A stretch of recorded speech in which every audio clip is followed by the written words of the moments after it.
로봇 소프트웨어 개발 기사 필기, 핵심만 확실하게 아맞다 아카데미입니다. 매번 새로 풀 것인가? 검증된 정석을 꺼내 쓸 것인가? 디자인 패턴, 오늘 한 번에 정리합니다.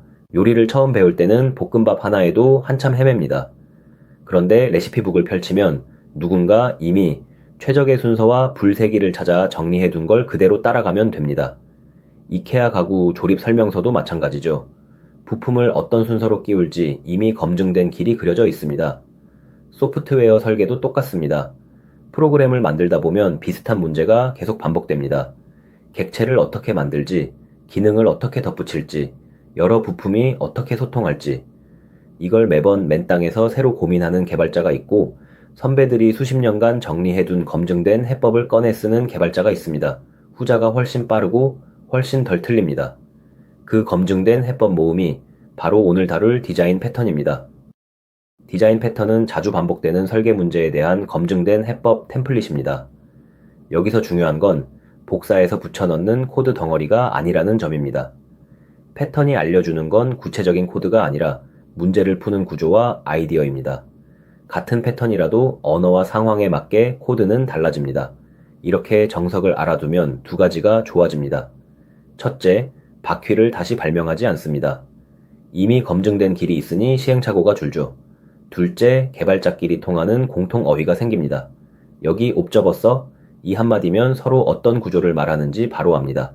긴 설명이 필요 없습니다. 이 패턴들을 처음 체계적으로 정리한 사람들이 4명의 저자, 이른바 갱 오브 포입니다. 이들이 23개의 패턴을 묶어 책으로 냈고, 그래서 우리는 이걸 GWF 패턴이라 부릅니다.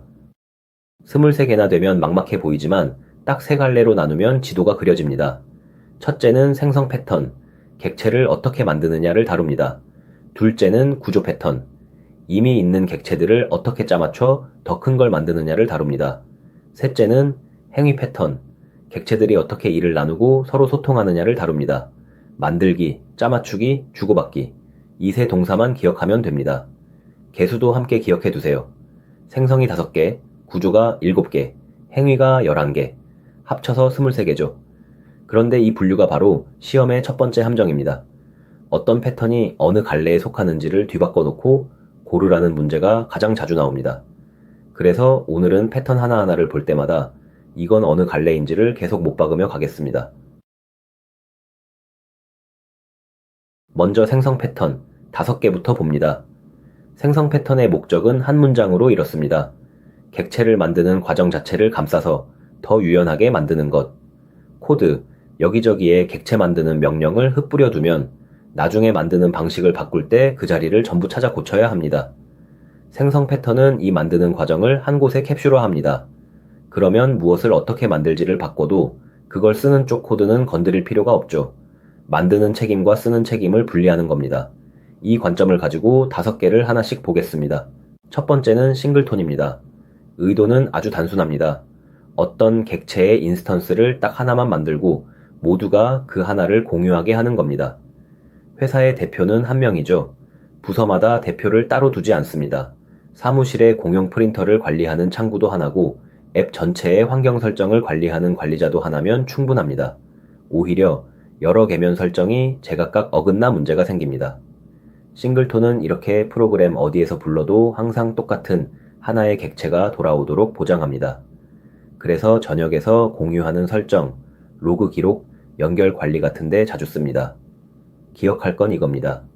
싱글톤은 생성 패턴이고 핵심은 유일한 인스턴스 하나의 공유입니다. 두 번째는 팩토리 메서드입니다. 객체를 만드는 일을 부모가 직접 하지 않고 무엇을 만들지는 자식 클래스가 결정하도록 넘기는 패턴입니다. 자동차 대리점을 떠올려 보세요. 본사는 차를 만든다는 틀만 정해둡니다. 실제로 어떤 모델을 생산할지는 각 지점이 결정하죠. 서울 지점은 세단을, 부산 지점은 트럭을 만드는 식입니다. 틀은 공유하되 구체적인 결과물은 자식이 채웁니다. 음식 주문 폼도 비슷합니다. 주문서 양식은 하나지만 어떤 메뉴가 실제로 나올지는 각 매장이 정하죠. 이렇게 하면 새로운 종류를 추가할 때 기존 틀을 고칠 필요 없이 자식만 새로 만들면 됩니다. 팩토리 메서드는 생성 패턴이고 핵심은 생성 결정을 서브 클래스에 위임한다는 점입니다. 세 번째는 추상 팩토리입니다. 방금 팩토리 메서드가 제품 하나를 만드는 거였다면 추상 팩토리는 서로 관련된 제품들을 한 세트로 통째로 만듭니다. 옷 코디를 떠올려 보세요. 겨울 코디 세트를 고르면 두꺼운 코트, 기모 바지, 부츠가 한 벌로 딸려옵니다. 여름 코디 세트를 고르면 반팔, 반바지, 샌들이 한 벌로 나오죠. 상에 따로, 하에 따로 어긋나게 고르는 게 아니라 서로 어울리는 것들이 일관된 한 묶음으로 생성됩니다. 이게 추상 팩토리의 핵심입니다. 여기서 시험이 노리는 함정을 못 받겠습니다. 팩토리 메서드는 제품을 하나 만들고 추상 팩토리는 관련된 제품군을 세트로 만듭니다. 이름이 비슷해 헷갈리기 딱 좋으니 하나냐 세트냐로 구분하세요. 추상 팩토리 역시 생성 패턴입니다. 네 번째는 빌더입니다. 복잡한 객체를 한 번에 뚝딱 만들지 않고 단계별로 차근차근 조립하는 패턴입니다. 맞춤 샌드위치를 생각해 보세요. 빵을 고르고 속 재료를 넣고 소스를 뿌리는 순서로 하나씩 쌓아 올립니다. 집을 짓는 것도 같습니다. 기초, 골조, 지붕이라는 같은 공정을 거치지만 자재와 옵션에 따라 완성된 집은 제각각 다르게 나오죠. 빌더가 해결하는 진짜 문제는 이겁니다. 만약 객체 하나를 만드는데 넣어야 할 재료가 10가지가 넘는다면 생성제 인자를 10개씩 나열해야 합니다. 순서도 헷갈리고 실수하기 쉽죠. 빌더는 이걸 단계별 조립으로 풀어 인자 폭발을 피합니다. 빌더는 생성 패턴이고 핵심은 복잡한 객체를 단계적으로 조립한다는 점입니다. 생성 패턴의 마지막, 프로토타입입니다. 새 객체를 처음부터 다시 만드는 대신 이미 있는 객체를 복제해서 쓰는 패턴입니다. 문서 작업을 떠올려 보세요. 매번 새 문서를 백지부터 만들지 않고 잘 만들어둔 걸 복사해 붙여넣고 필요한 부분만 고칩니다. 서식 템플릿을 복제해 쓰는 것도 같은 원리죠. 특히 객체를 새로 만드는 비용이 클 때, 그러니까 초기 설정이 복잡하거나 무거울 때 복제가 훨씬 빠르고 효율적입니다. 이제 생성 패턴 5개의 이름을 한 번에 정리하겠습니다. 싱글톤, 팩토리 메서드, 추상 팩토리, 빌더, 프로토타입. 이 5이 객체를 만드는 방식을 다루는 생성 패턴 전부입니다. 정답은 B, 인스턴스를 오직 하나만 만들어 전역에서 공유하는 게 싱글톤입니다. A는 추상 팩토리, C는 팩토리 메서드, D는 프로토타입 설명이니 헷갈리지 마세요. 정답은 C입니다.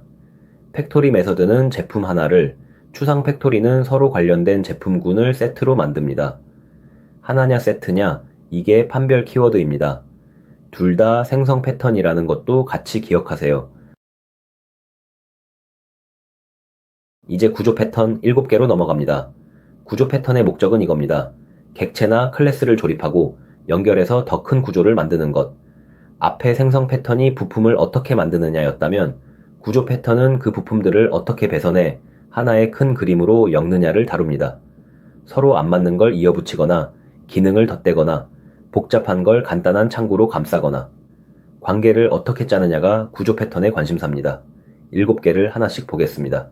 첫 번째는 어댑터입니다. 서로 호환되지 않는 인터페이스를 변환해서 연결해주는 패턴입니다. 해외여행을 가면 콘센트 모양이 달라 우리 플러그가 안 꽂히죠. 이때 여행용 어댑터를 사이에 끼우면 문제없이 연결됩니다. 우리나라 220V 기기를 110V 환경에서 쓰려고 변환기를 다는 것도 같습니다. 소프트웨어에서도 마찬가지입니다. 이미 만들어진 라이브러리나 예전 코드가 우리가 원하는 형태와 안 맞을 때, 그리고 그 코드를 직접 고칠 수 없을 때 사이에 어댑터를 하나 끼워 변환합니다. 원본을 건드리지 않고도 둘을 이어 붙이는 거죠. 어댑터는 구조 패턴이고 핵심 키워드는 호환되지 않는 것의 변환과 연결입니다. 두 번째는 데코레이터입니다. 원본은 그대로 둔 채 기능을 겹겹이 더씹히는 패턴입니다. 카페에서 아메리카노를 시키고 샷을 추가하고 휘핑을 얹으면 원래 커피는 그대로인데 그 위에 기능이 하나씩 덧붙습니다. 선물을 포장한 다음 그 위에 다시 한 겹 포장하는 것도 같은 그림이죠. 감싸고 또 감싸는 겁니다. 왜 이렇게 할까요? 기능 조합마다 상속으로 새 클래스를 만들면 클래스가 폭발적으로 늘어납니다. 데코레이터는 상속 대신 감싸기로 이걸 풉니다. 필요한 기능을 필요한 만큼 층층이 두르면 원본을 고치지 않고도 기능을 자유롭게 조합할 수 있습니다. 데코레이터는 구조 패턴이고 핵심은 원본을 감싸 기능을 동적으로 추가한다는 점입니다.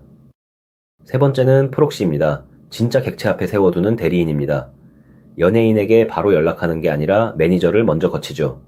매니저가 일정과 요청을 한번 걸러 진짜 필요한 것만 넘깁니다. 프록시가 하는 일이 딱 이겁니다. 진짜 객체에 접근하기 전에 대리인이 먼저 나서서 여러 가지를 처리합니다.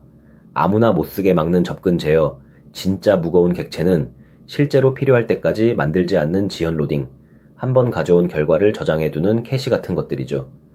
웹에서 큰 이미지 대신 가벼운 썸네일을 먼저 보여주는 것도 프록시의 흔한 쓰임입니다. 대신 결제를 처리하는 대리 결제도 같은 결이고요. 프록시는 구조 패턴이고 핵심은 대리인을 통한 접근 제어입니다. 네 번째는 퍼사드입니다. 뒤엉킨 여러 모듈 앞에 간단한 창구 하나를 세우는 패턴입니다. 홈시어터를 떠올려 보세요. 영화 한 편 보려면 원래는 앰프 켜고 스크린 내리고 조명 낮추고 플레이어 트는 걸 일일이 해야 합니다. 그런데 영화 모드 버튼 하나에 이 모든 걸 묶어두면 버튼 한 번으로 뒤에서 알아서 다 처리되죠. 콜센터 대표 번호도 같습니다. 부서마다 번호를 외울 필요 없이 대표 번호 하나로 걸면 안에서 알아서 연결해 줍니다. 퍼사드는 이렇게 복잡한 내부를 감추고 쉬운 입구 하나만 노출합니다. 여기서 세 패턴을 못 박아 구분하겠습니다. 어댑터는 안 맞는 걸 변환하고, 퍼사드는 복잡한 걸 단순한 창구로 감싸고, 데코레이터는 기능을 덧붙입니다. 셋 다 감싸긴 하지만 목적이 다릅니다. 퍼사드는 구조 패턴입니다. 다섯 번째는 컴포지트입니다. 부분과 전체를 똑같은 방식으로 다루게 해주는 패턴입니다. 컴퓨터의 폴더 구조를 떠올려 보세요. 폴더 안에는 파일도 있고 또 다른 폴더도 있습니다. 그런데 우리는 파일이든 폴더든 똑같이 복사하고 옮기고 삭제합니다. 안에 뭐가 들었는지 일일이 구분하지 않죠. 이렇게 개별 항목과 그것들을 담은 묶음을 같은 방식으로 취급하는 게 컴포지트입니다. 회사 조직도도 같은 구조입니다. 팀원 한 명에게도 여러 팀원을 거느린 팀 전체에게도 똑같이 지시를 내릴 수 있죠. 이런 나무 모양의 계층 구조를 다룰 때 컴포지트가 잘 맞습니다. 컴포지트는 구조 패턴이고 핵심은 부분과 전체를 동일하게 다루는 트리 구조입니다. 구조 패턴의 마지막 둘을 묶어봅니다. 먼저 브리지, 무엇을 하느냐인 추상과 그걸 어떻게 구현하느냐인 구현을 분리해서 둘이 각자 따로 확장되게 하는 패턴입니다. 리모컨과 TV를 생각해보세요. 리모컨이라는 조작부와 삼성이든 LG든 TV 브랜드라는 구현부를 분리해두면 리모컨 종류와 TV 종류를 서로 독립적으로 늘릴 수 있습니다. 둘을 다리로 이어 조합하는 거죠. 다음은 플라이웨이트. 똑같은 것을 매번 새로 만들지 않고 공유해서 메모리를 아끼는 패턴입니다. 바둑돌은 검은 돌과 흰 돌 두 종류뿐이니 300개를 다 따로 만들 필요 없이 두 종류를 공유했으면 됩니다. 글꼴의 같은 글자 모양을 재사용하는 것도 같은 원리죠. 브리지와 플라이웨이트 둘 다 구조 패턴입니다. 정답은 C입니다. 어댑터는 서로 안 맞는 인터페이스를 변환해 이어주는 게 핵심이죠. A는 데코레이터, B는 퍼사드, D는 싱글톤 설명이니 구분해 두세요. 정답은 B입니다. 둘 다 원본을 감싸지만 데코레이터는 기능을 겹겹이 더하는 게 목적이고 프록시는 접근을 제어하고 걸러주는 게 목적입니다. 목적이 다르다는 걸 기억하세요. 마지막은 행위 패턴 11개입니다. 세 갈래 중 가장 많죠. 행위 패턴의 목적은 이겁니다. 객체들 사이에 책임을 어떻게 나누고 어떻게 소통하며 알고리즘을 어떻게 다루느냐. 앞에서 만들고 짜맞췄다면 이제 그 객체들이 실제로 일하면서 서로 어떻게 주고받는지를 다루는 겁니다. 상태가 바뀌면 알리고 요청을 넘기고 행동을 갈아 끼우고 이런 상호작용의 방식이 행위 패턴의 관심사입니다. 11개라 많지만 자주 나오는 것부터 또렷이 보겠습니다. 첫 번째는 옵저버입니다.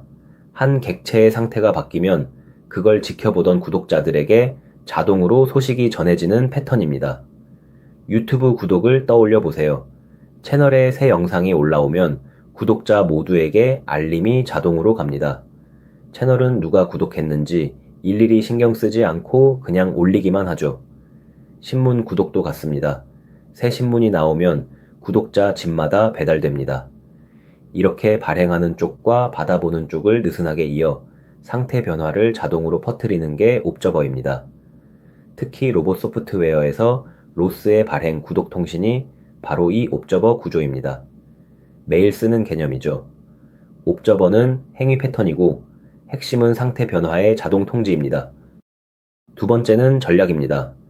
같은 목적의 일을 처리하는 방법이 여러 가지일 때 상황에 따라 그 방법을 통째로 갈아 끼우는 패턴입니다. 내비게이션을 떠올려 보세요. 같은 목적지라도 최단 거리, 무료도로, 가장 빠른 길처럼 경로 계산 방식을 골라 바꿀 수 있죠. 결제할 때 카드, 계좌이체, 간편 결제 중에 고르는 것도 같습니다. 방법은 여럿이지만 끼우는 자리는 하나인 셈이죠. 만약 이걸 조건문으로 처리한다면 여러 경우를 if문으로 덕지덕지 늘어놓아야 합니다. 전략은 각 방법을 교체 가능한 부품으로 만들어 조건문 떡칠 없이 깔끔하게 바꿔 낍니다. 전략은 행위 패턴이고 핵심은 알고리즘을 상황에 맞게 교체한다는 점입니다. 세 번째는 상태입니다.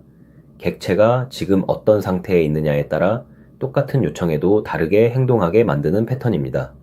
신호등을 떠올려 보세요. 똑같이 시간이 흐른다는 신호가 와도 지금이 빨간불이냐 초록불이냐에 따라 다음 동작이 완전히 달라집니다. 빨간기면 초록으로, 초록이면 노랑으로 넘어가죠. 게임 캐릭터도 같습니다. 평상시냐, 방어 중이냐, 기절 상태냐에 따라 같은 공격 버튼이 다르게 작동합니다. 여기서 시험이 노리는 함정을 못 받겠습니다. 전략은 바깥에서 어떤 알고리즘을 쓸지 골라주는 거고, 상태는 객체가 자기 상태에 따라 스스로 행동을 바꾸고 다음 상태로 넘어가는 겁니다. 바깥의 선택이냐, 스스로의 전이냐로 구분하세요. 상태는 행위 패턴입니다. 정답은 B입니다. 옵저버는 한 객체의 상태가 바뀌면 구독자들에게 자동으로 알려주는 패턴이죠. 유튜브 구독 알림, 로스의 발행 구독을 떠올리면 됩니다. 정답은 C입니다. 전략은 바깥에서 알고리즘을 골라 끼우는 거고, 상태는 객체가 자기 상태에 따라 스스로 행동을 바꾸며 전이하는 겁니다. 선택이냐 전이냐로 가르세요.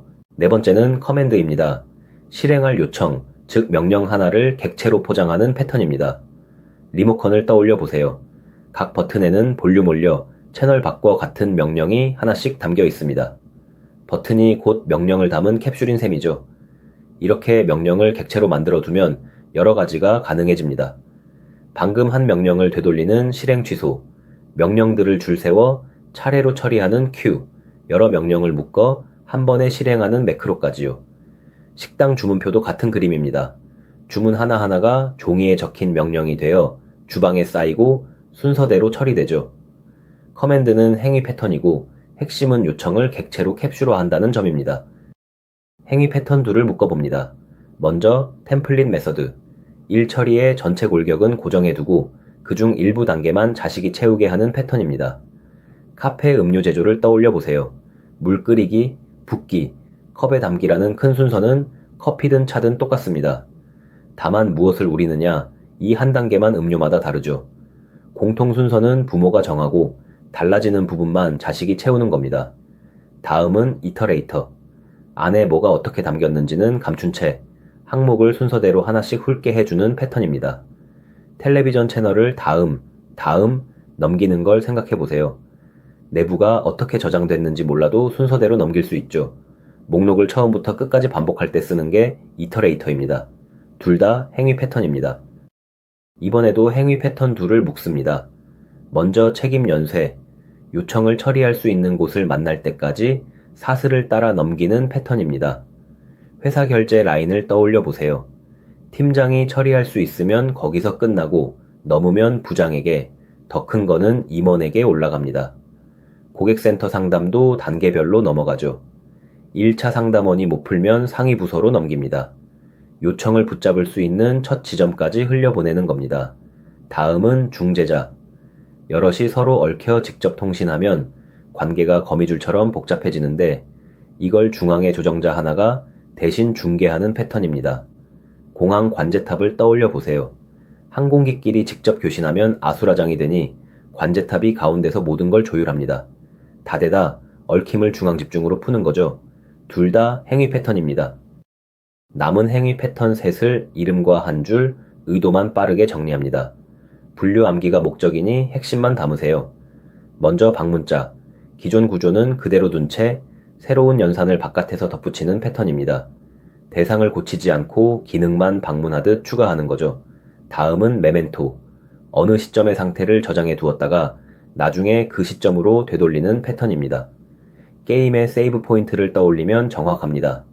마지막은 인터프리터. 간단한 문법이나 규칙을 정의하고 그걸 해석해 실행하는 패턴입니다. 이 셋 모두 행위 패턴에 속한다는 것만 확실히 담아두면 됩니다. 방문자, 메멘토, 인터프리터, 새 이름을 분류와 함께 기억하세요. 정답은 A입니다.